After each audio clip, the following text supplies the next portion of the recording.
Hello Airsofters, James here with Wyshtech Airsoft, and today I got something pretty cool to show you guys. Introducing the Solink Programmable Brushless motor. Yes, you heard that right, programmable. So in this video, we're going to put that Solink motor to the test in this SEMA Sport CQB M4. And we're going to compare it to the OEM motor that's in the rifle and the T238 brushless 39K motor in terms of rounds per second and max amperage pull, straight from the battery. Then we're going to review the standout features of the Solink brushless motor and what makes it stand out from the rest of the brushless motors on the market. So let's dive in. First, let's take a look at our test bench setup. We're going to be using a SEMA Sport CQB M4. Right now it's a little bit bone stock. I was going to use a T238 electronic trigger unit, but I just couldn't get the precocking to function properly. So we're going to go with a pay run instead, my tried and true. So we'll be throwing this guy in there. Other parts are also going to include the Wyshtech gear set. I'll leave a link down in the description below. We're going to short stroke it by 2 teeth. These are 1801s. And the reason why we're throwing these upgrades in is because some of these motors might make this thing cycle fast enough to make those stock parts fail. So we're reinforcing those as a just in case. But anyways, we got an SHS M120 spring we're going to throw in there. A much more durable spring guide because the one in it is made out of plastic. And then throwing in a Night Stalker piston from AirTech Studios. Shout out to them for sending me 2 of these to test and show off in the YouTube video. If you would like me to make a video on this piston and go in further detail on the benefits of this guy, let me know down in the comments below. But just to sum things up, this piston of theirs, they claim that it'll increase rate of fire, create consistent FPS, smooth gear cycling, consistent amperage, less heat on the motor, reduce gearbox whine, and longer lasting piston and gearbox. Simply because there's more tooth contact. Instead of the typical 2 or 2.5, there's more like 3. Cylinder head, I just found in my bin a Lonix Ultimate or ASG cylinder head, whatever you want to call it. I just want to be on the safe side and have something that's durable. For the piston head, we're going to be using a Max piston head that I found just sitting in my bin. And then I found 3 different nozzles that are middle, and I'll find out which one fits the best. And that is not too long and not too short, find the Goldilocks on that. And the reason why we're swapping that is because this gearbox just has one of those clear nozzles, and I want to make sure it gets optimal seal. So with all that stuff out of the way, I'm just going to go ahead and throw it in this gearbox, get it all shimmed up nice and pretty, and I'll get back to you. Okay, got the parts in the gearbox, everything shimmed up. I beveled the pinion and got the height adjustment set, and I went ahead and changed the pinion gear off of the stock gear to match the pinion off of the other 2 motors. So that's easier to set my height adjustment swapping the motor. So all I have to do is just swap the motor, and that's it. And I don't have to take apart the gearbox and do all that wonderful shimming all over again. I put that M120 spring inside this thing, and I gotta say, I got a feeling that it's gonna shoot way higher than 400 FPS because of how that spring felt. And yeah, I think the stock motor is gonna have a hell of a time pulling the spring. This is our baseline right here, and the only thing we're gonna change here on out is the motors. Gonna get this into the M4 and we'll move on. So one thing I forgot to mention is that when I got this M4 all together, I had to swap out the SHS M120 spring as it was too strong for this little OEM motor to pull back. It just kept shutting off on me because I was pulling a lot of amperage. So anyways, I got the stock spring back in there, chronoed it real quick. We got about 330 FPS. And don't worry guys, I'm gonna chrono later in the video to show you the rounds per second still. So just want to let you know that I did ended up changing out the spring back to the OEM. Now let's move on to the comparison test. We'll be looking at 3 motors. First, we're going to do the OEM motor, then the T238 brushless motor, and then at the very end, we're going to do the Solink brushless programmable motor. First, we'll determine the RPM of the OEM motor using my little tester here. Then we'll adjust the Solink and the T238 adjustable RPMs to match the OEM, all using this meter right here. So whatever the OEM gets, the other 2 are gonna match. So that way we can compare apples to apples as much as possible. All right, we're starting with the OEM motor. Turn on the RPM meter. Here we go.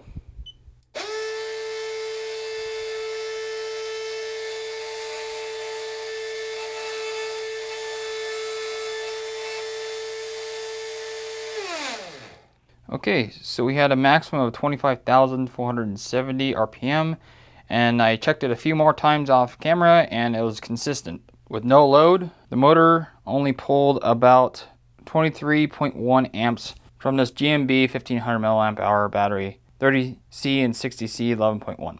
Now that we got the baseline, I'm going to go ahead and put this guy in the same orientation as the OEM and see if we can get it to dial down the RPM to the same as this OEM using this little adjustment screw right in front of my thumb.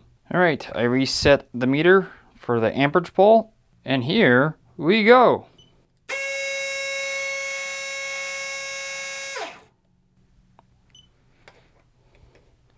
All right, so we're pretty close to the advertised max speed of this motor, 32,895 RPM. I'm gonna go ahead and start dialing it down and get it as close to 25,000 as I can. All right, got it adjusted. Now we're gonna see where it's at.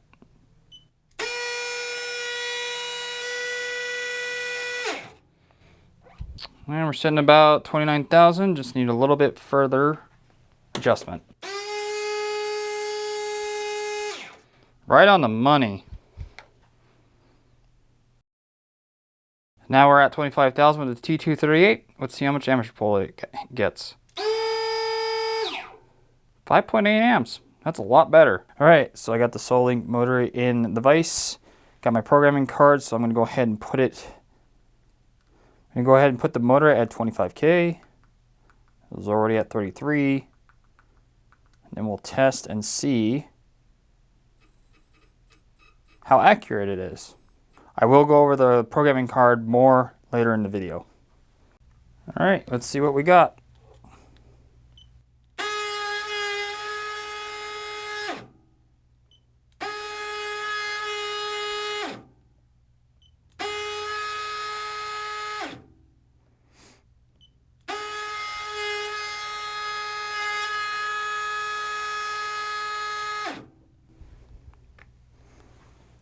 There you go. Damn near right on the money. So now we have both the Solink and the T238 brushless motor at 25K. Let's see how much amperage we pulled. We ended up pulling 8.7 amps from the battery, maximum.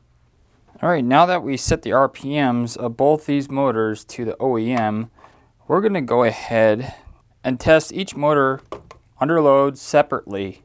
First, we're going to be looking at the max amperage pull in semi and full auto to understand the power draw and efficiency under load. After that, then we'll head over to the chrono and we'll do a rounds per second to see how fast each motor can cycle under load. Starting with the OEM semi-auto first.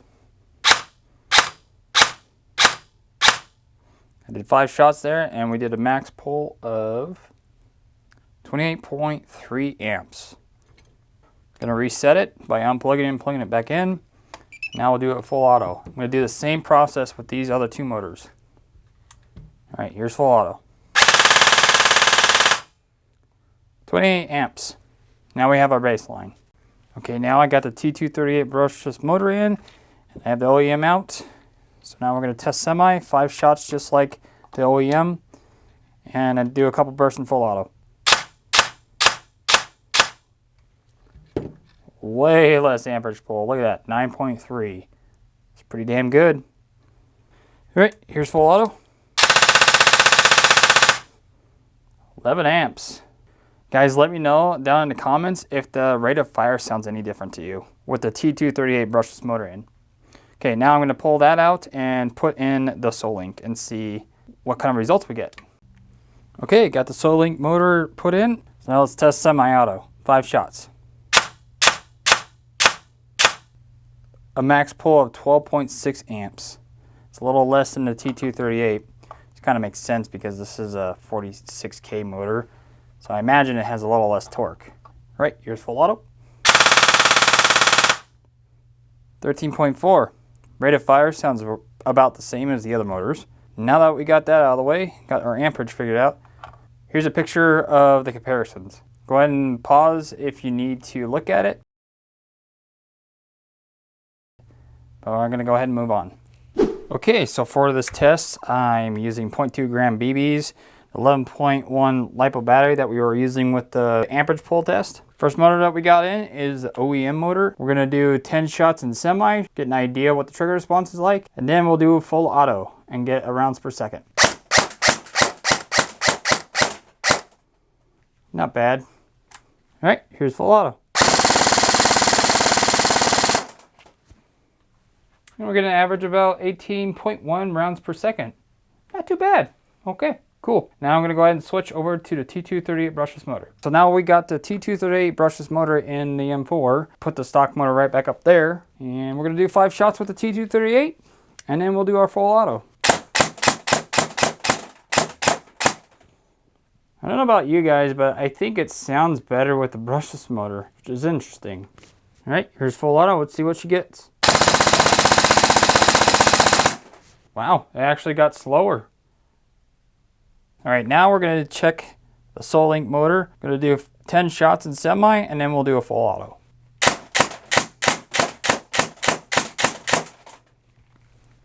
Not bad on the trigger response. All right, here's full auto. Yeah, we got about 17.5 rounds per second on average, according to right there. Not bad.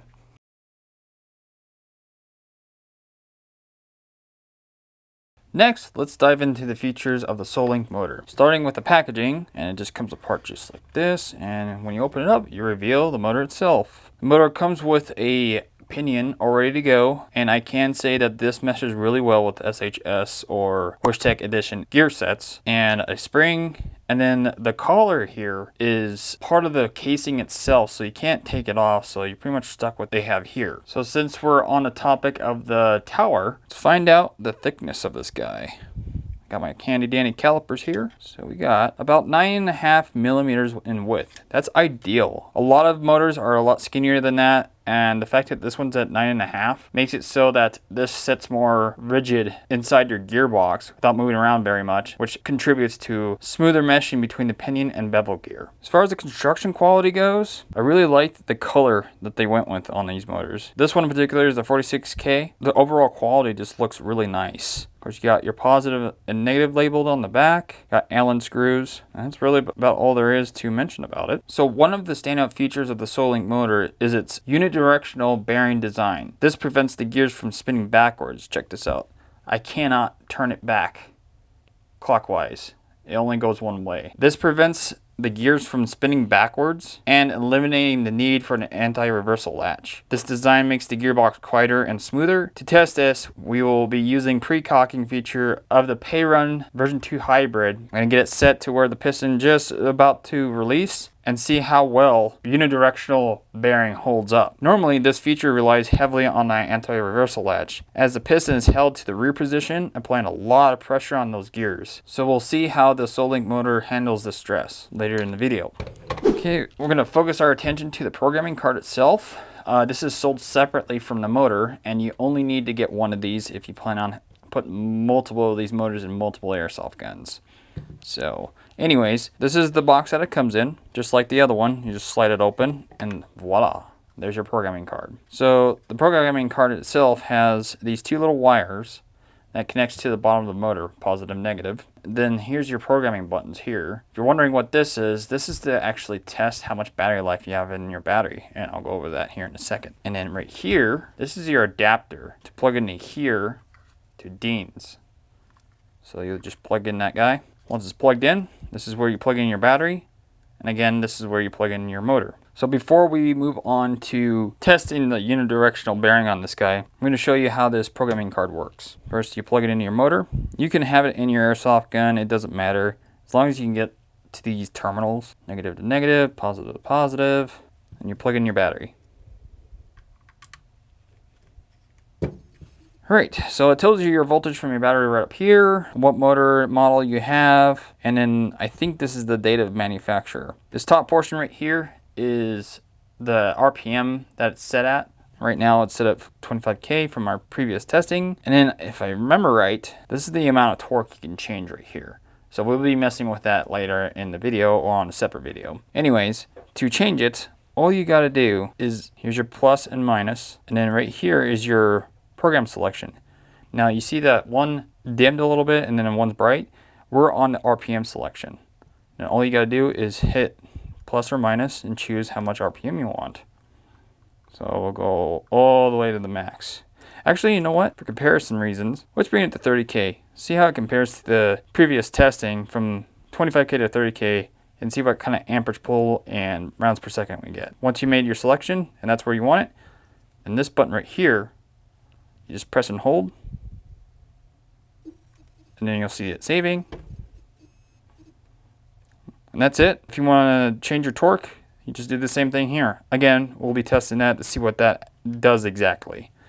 But there you go. It's programmed. So then you just disconnect your motor. Now, if you want to test your battery, all you got to do is flip it up like this. There's only one way that this extra connector off of your battery connects to. You just line it up on those little pins right here. Those little notches to these notches here. So you make sure your connector's all the way this way. Plug it in. There you go. The battery's at 66%. It even tells you where each cell is at. You can go all the way up to a 4 cell. When it comes to the programming, you can go in 1,000 RPM intervals from 46K all the way down to 10K, which I personally think is pretty nice. If there's anything that you guys would like to see me test in another video with this motor, please let me know down in the comments. So we're just going to go ahead and move on to seeing how this motor performs on different RPMs and quote-unquote torque ranges. Now we're going to move on to testing the unidirectional bearing on this motor and see how well it holds up. But to do that, I have to take this completely apart and remove the anti-reversal latch. And then we can set the pre-cocking and see how well it holds it. Alright, so I got the anti-reverse latch out of this guy. So now let's see how well that unidirectional bearing on that motor holds up. Look at that. It's damn near in the same exact spot on every shot. I did increase the motor speed to 35K to really put this thing to the test. And yeah, so far it's real smooth and I don't even hear the gears. Just a piston slap. I want to say that the pinion on the motor shaft is pretty concentric, given that I can't even hear the gears. Try to listen for it on full auto. And I know in video audio, it doesn't show it real well. Listen the best you can and see if you can hear the gears. Yeah, I'm pretty impressed, and I'm using stock bushings on this guy. Yeah, so I like it so far. It probably helps that I also have an aftermarket piston in this as well from AirTech Studios, which I will cover in a later video. The next thing we're going to do is see what the amperage pull is like when we try different torque ranges or RPM ranges. So to do that, I'm just going to take the cap off of here, connect the programming card, and we're going to try the little torque area portion of this. Okay, all I'm going to do is pull out these two cables, then connect these two. Okay, so our RPM is at 35K, and I believe this is our torque, given by that symbol with the rocket ship. And I'm going to bring that down to 20%. And for reference, I already got the amperage test off camera. So I got 19.2 amps, and that was with the pre-cocking on and spamming semi-auto like crazy. We're going to do the same exact thing with this at 20% and see what that does. So I'm just going to highlight that guy, turn it down all the way to 20%. Press and hold to save.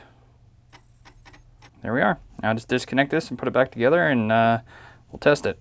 All right, we're all plugged in, ready to go. This is where our amperage max pull is going to be. 3.6 amps right now. That's just from it starting up, as the Payron always like to make its beepy noises. So here we go.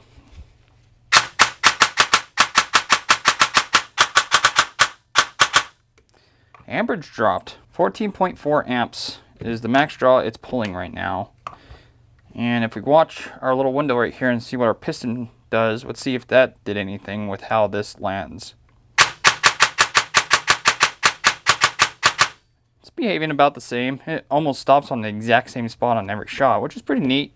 Guys, put down in the comments of what you think is going on between the 19 amps from the 100% and the 14.4 from the 20% adjustment. Here's my little theory on that. When you take it to 100%, it's pulling more power from the battery to create more torque. So if you like have a stronger spring in there or whatever, and the thing's having a hard time pulling it back, you would apply more to increase your cycle rate. And then if you want to make it more efficient, you just bring it down to the lower percentage to consume less power so that you're not pulling more than you need, if that makes sense.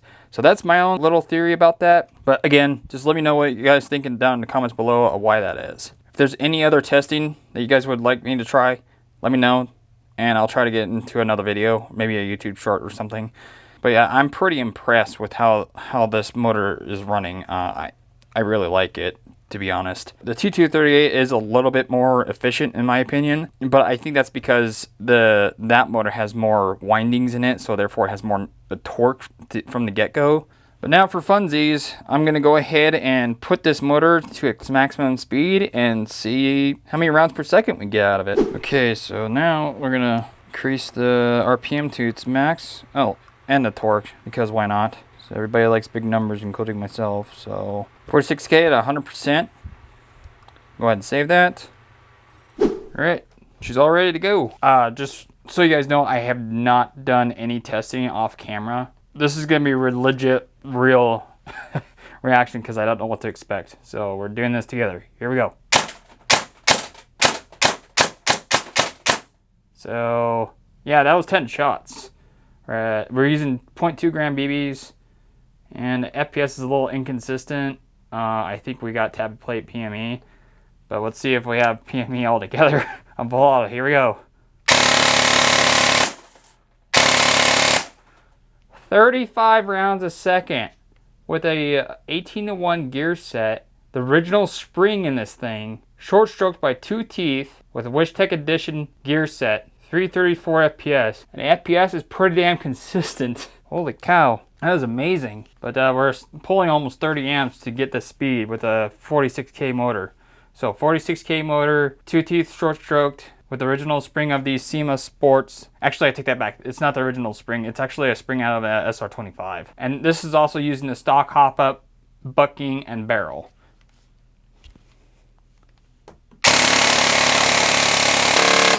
Damn. She feeds. Feeds great. This is awesome. Okay, so I turned down the torque percentage down to 20%, and it actually dropped the amperage pull down to about 24 amps maximum. So it's a little bit better than what it was. I think it was about 28 amps. The thing that's in question now, since we're at 35.4 amps at that 100%, I wonder if it'll stay the same at 20%. So we're about to find that out. Here we go. Stayed about the same. Damn. Looks like the rounds per second is dropping down. Maybe this battery's getting low on juice, but it's staying relatively the same. Stays about 35 rounds a second, so barely lost in any rounds per second with the current setup. But I imagine it will really get affected in builds like DSGs or DMRs when you mess around with that. So that's something else I have to test out in another video if you guys want me to. Let me know down in the comments. So now that we got all the results of the Solink Programmable Brushless motor, I gotta say, I really like how versatile this setup is, especially with the programming card. That is really neat. Compared to like the T238 brushless motor that you can adjust with a little screwdriver. This is better in my opinion, because from the previous footage up until now, we can adjust the RPM at 1,000 RPM increments, change the torque, and I think my most favorite part of this motor is the unidirectional bearing. But I can't say how reliable that is because I need to put that to the test in the long form, like taking it out to the field and shooting the airsoft gun, using it in a DMR with pre-cocking or a DSG for that matter. So I'm curious how well that little bearing or whatever, how they get it to work, holds up to stress loads such as that. I think the Solink motor so far is a fantastic option, but a little spendy. So first of all, the motor itself is about $180. And then just the programming card by itself is another $40, and then you still have to pay shipping. So price value towards what you get, if you got a lot of money to spend, go for it. But if you're trying to make a budget build, this is not an ideal option. T238 is a much better way to go without breaking the bank as bad as others, especially when T238 just came out with an even cheaper brushless motor, but it doesn't have RPM adjustment. But I'll cover that later, as I do have it, and I'll be doing a review on it in a future video. So if you made it this far in the video, I know it was pretty long, but I really appreciate you watching to this point. Hit that like and subscribe button if you really enjoyed the video. And until next time, play hard and stay safe. See you guys.